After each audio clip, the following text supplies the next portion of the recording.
Hi, I'm Helen from Helen Kennedy Designs, and I'd like to show you a simple trick to improve your slip stitch knitting. I've got a little section of knitting here where I have slipped these two stitches for 3 rows whilst I've knitted the green, and then I've joined them in with the grey. And what you can notice about these stitches is that they're really nice and tight, and that helps to enhance the bubble pattern and makes your knitting look very tidy. If when you do slip stitch knitting, your slip stitches tend to end up quite baggy and elongated, then this tip might be really useful for you. So let's see how to do it.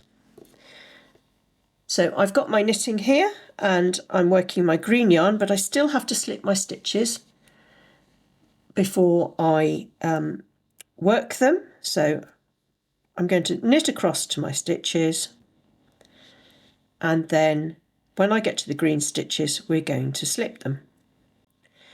Now the reason they become elongated usually is because people slip the stitches individually. So they've slipped that stitch, and what that does is to elongate this stitch and rob some yarn from the row below into this stitch from the stitch previous, because this one's still on the needle, and then slip that one individually, and that pulls some of the yarn into this one.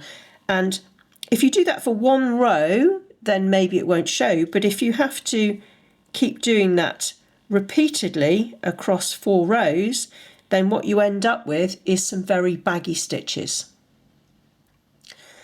So slipping them individually, one at a time like that, makes them very baggy. But if you slip them in the following way, then you'll find that they'll stay much tighter.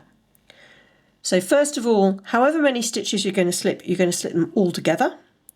And what you're going to do is go needle tip to needle tip and just try and almost pass them across without disturbing them at all.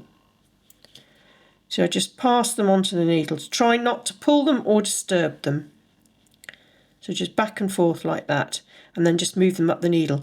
And what you can see is that these have maintained their original gauge. They're not elongated, this one's not baggy, and they haven't rubbed yarn from the knitting below. And if you do that every time, then what you'll end up with is much tidier slip stitches than if you slip them individually.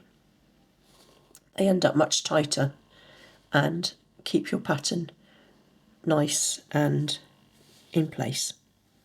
I hope you found this tip helpful and that you give it a try. Like and subscribe, and happy knitting.